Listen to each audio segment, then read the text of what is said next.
Olá, eu sou o professor Samuel Caldas. Estou fazendo uma série sobre soteriologia, a doutrina da salvação, em especial o tema da justificação pela fé.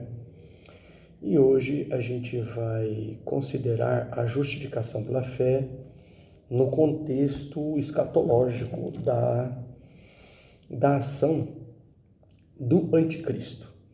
Então, antes de qualquer coisa, vamos abrir a Bíblia, né? Vamos começar aqui com 1 João. 1 João, capítulo 2, nós veremos do verso 18 ao verso 26.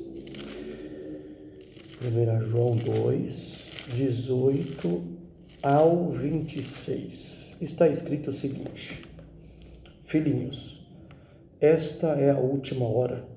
E como ouvistes que vem o anticristo, já muitos anticristos têm surgido pelo que conhecemos, que é a última hora. Saíram do nosso meio, mas não eram dos nossos, pois se tivessem sido dos nossos, teriam ficado conosco. Mas isto é para que se manifestasse que nenhum deles é dos nossos.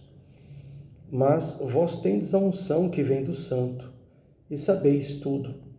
Não vos escrevi porque não soubesseis a verdade, mas porque a sabeis, e porque nenhuma mentira vem da verdade. Quem é o mentiroso senão aquele que nega que Jesus é o Cristo? Esse mesmo é o anticristo, que nega o Pai e o Filho. Qualquer que nega o Filho também não tem o Pai. Aquele que confessa o Filho tem também o Pai. Portanto, o que desde o princípio ouvistes, permaneça em vós. Se em vós permanecer o que desde o princípio ouvistes, também permanecereis no Filho e no Pai. E esta é a promessa que ele nos fez, a vida eterna. Estas coisas vos escrevo acerca dos que vos querem enganar. Então, aqui João ele faz uma série de afirmações que tem como pano de fundo, ou melhor, como o norte dele, o principal objetivo dele, advertir a igreja contra aqueles que querem enganar a igreja. Então, o anticristo é um personagem que se apresenta como presente no tempo de João. Ele diz assim, já muitos anticristos têm surgido, pelo que conhecemos que é a última hora. Então, a primeira característica do anticristo que a gente vai observar aqui é que saíram do nosso meio, mas não eram dos nossos. Ou seja, saíram de que meio? Nosso meio de quem? Do meio da igreja, dos cristãos, do núcleo dos santos, dos servos de Deus. Portanto, eles eram dos nossos, saíram dos nossos. Isso quer dizer que ele tem um caráter religioso. Vamos seguir mais uma leitura sobre o anticristo, segunda João, verso 7 ao verso 9, está escrito: muitos enganadores têm saído pelo mundo, os quais não confessam que Jesus veio em carne. Tal é o enganador e o anticristo. Então, o enganador não confessa que Jesus Cristo veio em carne. O anticristo, Verso 8: olhai por vós para que não percais o que ganhastes, antes recebais plena recompensa. Todo aquele que vai além da doutrina de Cristo e não permanece nela, não tem a Deus. Quem persevera na doutrina de Cristo, esse tem tanto ao Pai como ao Filho. Então aqui nós temos uma característica do anticristo, que ele vai além da doutrina de Cristo, o anticristo ele vai alterar a doutrina, ele não persevera na doutrina de Cristo, ele vai além, como diz o texto, mais uma leitura e nós vamos começar a enumerar passo a passo as 4 características do anticristo e as 2 maneiras do anticristo agir. 1 João capítulo 4, versos de 1 a 3. Amados, não creiais em todo o espírito, mas provai se os espíritos vêm de Deus, porque já muitos falsos profetas têm surgido no mundo. Nisto conheceis o Espírito de Deus. Todo aquele que confessa que Jesus Cristo veio em carne é de Deus, mas todo o espírito que não confessa a Jesus não é de Deus. Este é o espírito do anticristo, do qual já ouvistes que há de vir e agora já está no mundo. Então a gente percebe nessa leitura, nessa tríplice leitura, né, um máximo de informação que a gente pode ter do anticristo diretamente, falando das escrituras, porque embora no Novo Testamento fale muito do anticristo, não o único personagem que cita, que nomeia esse personagem como anticristo é João, em primeira e segunda carta de João. Você vê Paulo falando do anticristo, mas ele não usa esse nome anticristo, ele cita o perverso, o iníquo, lá em 2 Tessalonicenses, capítulo 2. Ele está falando do anticristo, mas ele não cita esse termo, né, anticristo. Normalmente a gente pensa que o anticristo é um personagem futuro, escatológico, e que não tem uma relação direta com o que vivemos em nossa época. Mas não é o que João diz. João diz que já temos o anticristo, né? Na época dele já tinham muitos anticristos surgidos. Isso 1 João 2,18. De modo que a primeira característica que a gente vai abordar do anticristo é que o anticristo é religioso. Por exemplo, ele diz assim, não creais em todo espírito. Por que eles estão falando de espírito? Por causa da ideia de ser um ente religioso. Vejamos aqui, por exemplo, Efésios 6, verso 12, está escrito o seguinte, pois não temos de lutar contra a carne e o sangue, e sim contra os principados, contra as potestades, contra os poderes deste mundo tenebroso, contra as forças espirituais da maldade nas regiões celestes ou celestiais. Então nós temos aqui espíritos em ação, e contra a igreja, são espíritos enganadores, são potestades, principados, como diz em Efésios capítulo 6. De modo que em Hebreus, por exemplo, capítulo 1, verso 14, fala que os anjos são espíritos ministradores. No caso aqui, obviamente, os anjos fiéis, está escrito assim, não são todos eles espíritos ministradores enviados para servir a favor dos que hão de herdar a salvação? Então, quando fala em espíritos, normalmente são seres espirituais, digamos, não mortais, não é?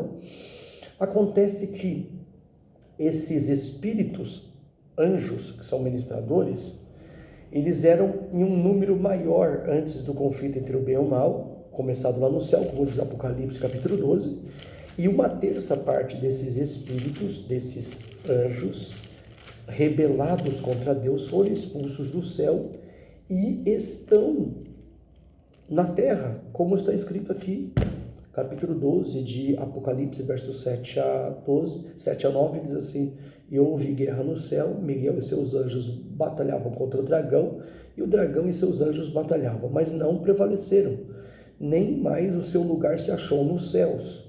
E foi precipitado o grande dragão, a antiga serpente, que se chama Diabo e Satanás, que engana a todo mundo.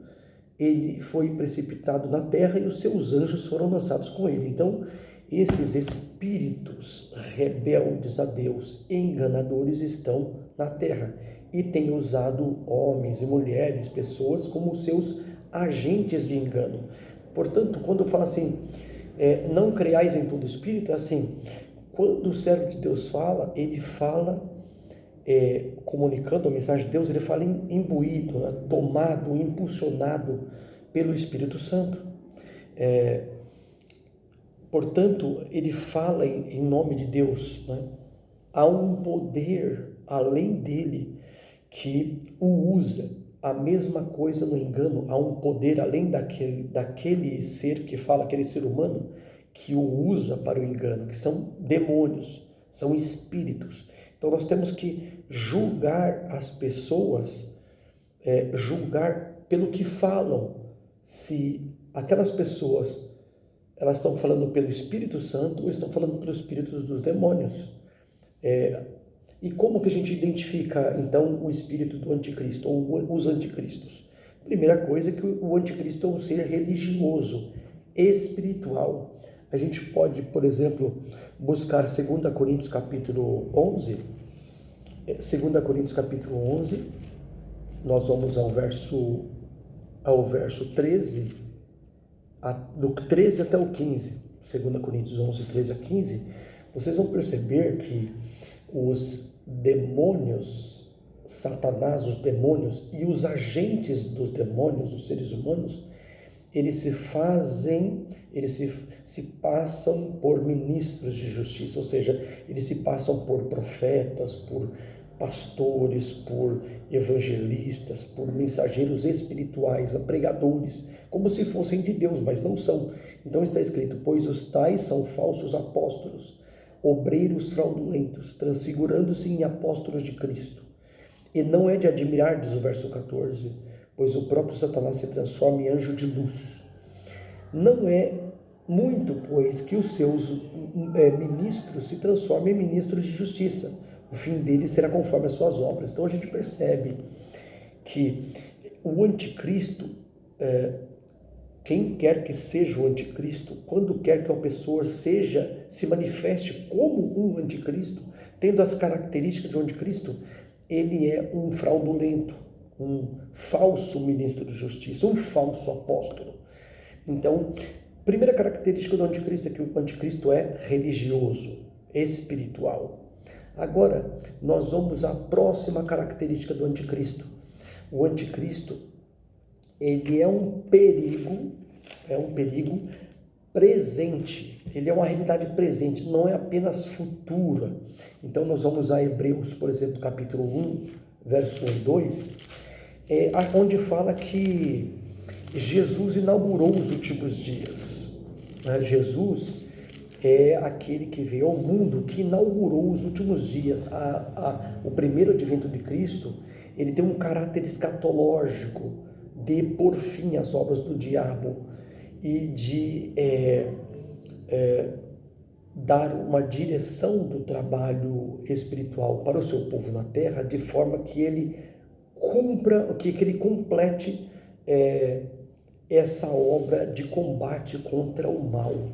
Então, em Hebreus 1, verso 1 e 2, diz: havendo Deus outrora falado muitas vezes e de muitas maneiras aos pais pelos profetas, a nós falamos nesses últimos dias pelo Filho, por quem fez o universo, a quem constituiu o herdeiro de tudo e por quem fez o universo. Então nós temos aqui, nesses últimos dias, a nós falou nesses últimos dias pelo Filho, a quem constituiu o herdeiro de tudo, por quem também fez o universo. Então nós temos aqui, interessante, essa afirmação de que esses últimos dias, já faz 2000 anos isso, como assim últimos dias? É justamente por isso, Jesus inaugura esse período chamado das Escrituras de últimos dias. Então, o anticristo, ele aparece já no tempo de João. E ao longo da história apareceram muitos anticristos, como também na época de João tinha muitos anticristos. Os anticristos da época dele que ele combatia eram os gnósticos. Também havia os docetistas, ou talvez um pouco mais tarde, já para o fim do ministério de João, início do século II. Então tem outros grupos, os marcionitas, vários grupos de hereges, de enganadores surgiram no mundo. E aqueles que se encaixavam como anticristos, eles se manifestavam como um perigo presente, não apenas futuro, não só escatológico. Mas não chegamos ainda no auge das cenas do Apocalipse, no centro do Apocalipse, que é o capítulo 12, 13 e 14 ali. Não, realmente não chegamos em algumas cenas principais ali do capítulo 13 e 14, por exemplo, do Apocalipse. Todavia, o anticristo ele se manifesta presente, não apenas futuro, no evento, como se diz, escatológico. Então, para evidenciar isso, nós vamos por exemplo, evidenciar que nós já estamos nos últimos dias. e que, vamos para Efésios 1, verso 14, para a gente ver que o Espírito Santo e, digamos, a concessão do Espírito Santo, ela é uma concessão como se fosse um adiantamento da vida futura, um pagamento inicial, um penhor. Então, aqui em Efésios 1, verso 14, diz assim, leamos verso 13 também. É também nele que vós estáis, depois que ouvistes a palavra da verdade, o evangelho da vossa salvação. Tendo nele crido, fostes selados com o Espírito Santo da promessa, o qual é o penhor. O Espírito Santo é o penhor da herança, da nossa herança, para a redenção da propriedade de Deus, em louvor da sua glória. Então, é como se ele fosse assim, um adiantamento do que nós teremos na vida futura, uma porção do Espírito Santo nesta vida. É muito precioso isso, porque a posse do Espírito Santo é já a permissão de usufruirmos um pouco da presença de Deus na nossa vida, que será extremamente abundante no futuro, né? E hoje é um tipo de um pagamento inicial, um penhor da herança dos filhos de Deus. De modo que isso marca os últimos tempos, né, os últimos dias, e agora nós vamos para 2 Tessalonicenses, capítulo 2, e verso 7, quando Paulo fala do anticristo, óbvio, sem usar essa nomenclatura anticristo. Então, 2 Tessalonicenses, capítulo 2, verso 7 diz assim, pois já o mistério da iniquidade opera, somente há um que agora o detém, até que seja afastado. Então, temos aqui essa característica do anticristo, que é um perigo presente, não apenas futuro. Primeira característica, repassando, é religioso. O anticristo é um perigo presente. E agora nós vamos considerar uma terceira característica. O anticristo, ele é um perigo interno à comunidade cristã. Não é um perigo externo apenas, mas interno. Não é uma ameaça que vem, é como se assim, o anticristo não está à porta da igreja. Ele tenta entrar na igreja, né? Então nós temos aqui uma passagem de Atos 20, verso 29 e 30. Atos 20, verso 29 e 30. Vamos lá, Atos capítulo 20, verso 29 e 30. Está escrito o seguinte, escrito aqui assim, sei que depois da minha partida entrarão no meio de vós lobos cruéis que não pouparão o rebanho. Então, tudo bem, o anticristo pode entrar no rebanho, né? Pode se infiltrar, mas no verso 30 diz diferente, ele diz assim, e que dentre vós mesmos se levantarão homens que falarão coisas perversas para atrair os discípulos após si. Então aí nós temos o anticristo como um perigo interno à igreja, não apenas externo. Então o anticristo é um perigo religioso, ele é uma ameaça religiosa, né? Ele tem um caráter religioso, ele é um perigo presente, ele é um perigo também interno à comunidade cristã, e nós precisamos considerar aqui também que o anticristo, ele como que se diz? Ele nega a doutrina de Cristo. Então tem 4 características: religioso, um perigo presente, não apenas futuro, um perigo interno à comunidade cristã, e ele nega a doutrina de Cristo, como está escrito em segunda carta de João, versos 7 a 9, e aqui nós vamos citar uma leitura para vocês. Ainda que o anticristo se apresente com uma variedade de formas, cada uma das manifestações se caracteriza pelo mesmo espírito, o espírito de negar a doutrina de Cristo. Nega que Jesus foi Deus em carne humana, o Salvador do mundo. Então, finalmente, é um erro pensar que o anticristo só tem uma forma. João, o amado, diz que surgiu muitos anticristos. Enquanto assinalava o anticristo futuro, Paulo disse aos Tessalonicenses, já está em ação o mistério da iniquidade. Advertiu os anciãos da igreja de Éfeso que mais de um lobo entraria no meio do rebanho, E ainda que um lobo fosse desmascarado por outro lobo, não significa que esse outro lobo não fosse também uma ameaça. Então, assim, não adianta a gente atentar para um anticristo e perder de vista que outros podem surgir depois dele. E daí nós precisamos estar atentos a essas 4 características. E são 2 maneiras dele agir. O uso da verdade, o uso da mentira e o uso da força. A gente vai concluir com essa leitura. João capítulo 8, verso 44. João 8, 44 diz assim, são 2 maneiras dele agir. E no próximo videozinho que nós fizermos, nós vamos analisar o espírito do anticristo, é outro estudo. Aqui nós temos então o último verso desse vídeo, dessas considerações. Vós pertenceis ao vosso pai, o diabo, e quereis executar o serviço, ou melhor, o desejo dele. Ele foi homicida desde o princípio, então o uso da força, né? E não se firmou na verdade, portanto mente, pois não há verdade nele. Quando profere mentira, fala do que ele é próprio, pois é mentiroso e pai da mentira. Então o anticristo ele tem as características de ser religioso, um perigo presente, um perigo interno à comunidade cristã, nega a doutrina de Cristo e ele tem 2 maneiras de agir. Ele usa a força e ele mente, engana. Então prestem atenção nisso. Se alguém que você conhece apresentar essas características, ele é o anticristo. A gente tem que tomar cuidado. Espero que vocês possam fazer bom uso dessa relação de passagens e dessas características do anticristo para enfrentar os momentos de dificuldade que certamente haveremos de passar nesses últimos dias. Um abraço e Deus abençoe a todos.